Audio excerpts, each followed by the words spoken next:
Life is a journey from darkness into light, into more light. No, we don't remember, none of us remember, but when we were born, we came from a place of darkness because we were in the womb of our mothers, and we came into light. So since the beginning, it's a journey from darkness into light. And sometimes you hear people, as they are passing from this life to the next, saying, I see a brighter light.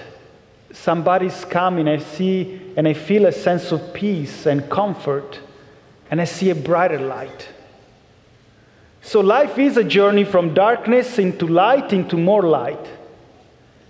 And our friend today in the gospel really helped us to do and accompanies us on this journey, because this man was blind since birth. Nothing that we can actually have an experience similar to say, oh, I can relate to that. Because he didn't know anything about color and about movements and about everything that we see as people who have always been used to see. And this man, as he acquires vision, he grows in his vision, because he sees with his heart and he sees with eyes of faith. You know, in the dialogue he has during the gospel, he first says, Jesus is a man. Then when the Pharisees ask him, who do you think he's coming from? He's from God. Who do you say he is? He's a prophet. And finally, in his personal dialogue and conversation with Jesus, he said, you are the Lord. And he worshipped him. So slowly he's brought on a journey where he believes even more and more because he can see. And on the opposite side, we see how the Pharisees actually shrink their vision because they think they know everything. They are so righteous about the law and their studies and their position in life that they miss the whole point. They don't even care that there was a man born blind and now sees. All they care about is how he did it. Because it was the Sabbath, and he wasn't supposed to do some work on the Sabbath. So this man, born blind, I think is helping us with all his life and all the things that are happening in the gospel to see how it is a journey from light into more light. There is the vision that you will bring when you step into light and more light. You know, he brings division with the people who thought they knew him. Is he the beggar? Oh no, he's not the one. He just looks like him. Oh yes, he's the one. There's division there. There's division even among the Pharisees who says, well, if Jesus, the one who performed such a miracle with him, did such a great sign on the Sabbath, he cannot be from God. But who is such a sinner that can do miracles so huge? So there is a division when we start walking and bringing more light into our life. And we will encounter, like the blind man, also people who will think they're smarter than us and will talk poorly about us. Or you're all in sin and you think you're going to teach to us. Tell us how this has happened. Not because they care, but because they want to find the lie. They think there is a lie there, and they wanted to uncover it. No, how often maybe when we start to get more religious, when we start to coming back to the faith, we find people in our life that know us, that talk us down, talk us away from faith. What? Do you really believe that? Why are you being all so religious and pious now that you need to tell us what is right and wrong? And even more, it's not just bringing division at times. People will not just accuse us and talk us down, but people will actually, in darkness, will have some sort of attraction, will try to pull us back in. Oh, come on, it's fine. You don't need to be so pious. You can still do both things. You can still have some sin in your life, and go to Mass on Sunday, try to justify, try to pull you back. You know, you're trying to step into the light, and the darkness is trying to pull you back. Doesn't want to let you go. But St. Paul said in the second reading, you are children of light, that's your call. So walk in the light, walk in Christ who is the light. We all have heard about beautiful stories about Mother Teresa. You know how, and maybe you heard this already, there was one of the interviews she was giving, or at least one of the awards she was receiving, and there were a lot of journalists and photographers at the event. And there was one that was like obsessively taking pictures of Mother Teresa. And over again, at some point one of his colleagues said, come on, knock it off. I mean, you took tons of pictures. He said, yes, but I see a spark in her life, in her eyes. I see a light in her eyes. And when I look at my picture, I cannot capture that light. There is something in her life, in her heart, in her eyes, that it doesn't stay on this picture. I want it. And she was such a child of light that she wasn't afraid to bring division. All she cared for, it was to bring more light wherever she was going. I don't know if you remember the speech she gave at the United Nations when she stood up in the midst of it, and when she's about to give her speech, first thing she does, she makes the sign of the cross, and she starts with a Hail Mary. Not very politically correct based on how sensitivity of the Americans is. You know, very Catholic signs, if you will. And as she opens her mouth, starts to talk about abortion and how wrong abortion is. And saying, if you have that, bring the children to me. Not very politically correct.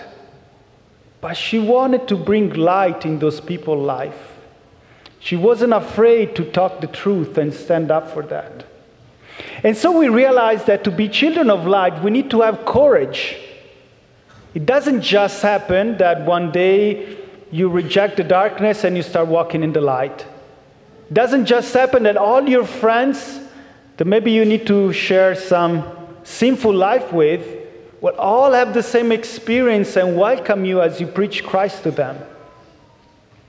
You need to have courage, which is strength to overcome obstacles. You know there are obstacles, you know that you will encounter hardships, but you have the strength to overcome them. So you have the strength to walk into a situation and say, I'm sorry if this is going to bring you division. I'm sorry if this is going to make you uncomfortable. But this is where I stand. I need to step up and say the truth. And not because your feeling might be hurt. Not because in the name of tolerance, we cannot have different opinion anymore and I need to think the way you think. Because otherwise you're going to label me as a very fundamentalist. There's going to be time when temptation will be strong for you. And your old way of life will be tempting. You know, oftentimes I think we have this misconception of thinking, you know, we're Christian now, we're Catholics, and man, I'm just going to be living this Lent my whole life. And it's going to be a great penance because people are having fun over there, but I'm all pious, I choose Christ, and so the things that I see that are appealing, I cannot do it anymore. So we need to have courage to reject that darkness and say, that's a lie. I can still have a passionate life. I can still live in joy and experience great things in life, despite seeing that some things might be tempting. The word courage, when it came in English at the beginning, you know, has the word core in it, which means heart.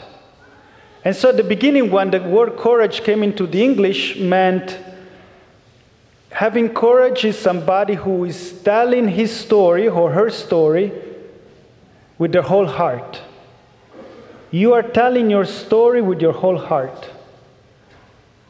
And of course, it takes courage to do that, to be open, to be vulnerable, to bring what Christ is doing in your life up front and in the light, so people may say, I like it, I appreciate it, I embrace it. Or people might mock you for that and say, when did you start being so stupid and following something else instead of something thinking with your head? Well, I'm thinking with my head, and that's why I want to embrace something that is higher than me. That's why this Jesus Christ makes sense among all the other things that the world is presenting to me. It takes courage. And every time we do it, it's like a new creation. It's like a new birth. You know, Jesus spitting on the earth, on the clay, and making new material to put on the eyes of the blind man really reminds us of the creation in Genesis, the 2nd chapter, when God takes clay and mixes the earth with his breath, with himself, and creates something new, something marvelous. And I think in this perspective, we can understand a little bit better the sacraments too. You know, sacraments, we bring grain, wheat, bread, grape wine. We take material from the earth, and we ask God to pour his Spirit in this material so they may become something new, something that bring us more light. And so maybe we understand, and on this line also, how it is important that we come to Mass and we come to receive the Eucharist and Jesus Christ himself with the right disposition, not with darkness on our heart. Because the best that it can happen to you is that you receive the Eucharist and nothing bad happens. It's like you have an electronic and you put it into an outlet that it's not working. Nothing happens. That's the best though. The worst that it can happen to you, I think it's like an electroshock. Because you're bringing so much holiness and light into a place of darkness that creates a reaction that may create some damage. And that's why the sacrament of reconciliation becomes important. So that's the place when we dispel darkness totally. The darkness that those mortal sins, those sins that are deadly, bring into our life, so that our heart may be ready to welcome the source of light. Life is a journey from darkness into light, into more light. And so we need the help of the grace of the sacrament. We need the help of Christ coming and touching us as he did in the past. So what are some maybe qualities, maybe things that are obvious to God, but not obvious to the majority of the world around you, that you have? You know, as God, we heard in the book of Samuel, doesn't look at the appearance, but it looks at the heart. If you think about your life, what are some good qualities that you have, but are not obvious to the world? Bringing more light into your life maybe means that you need to share them this week.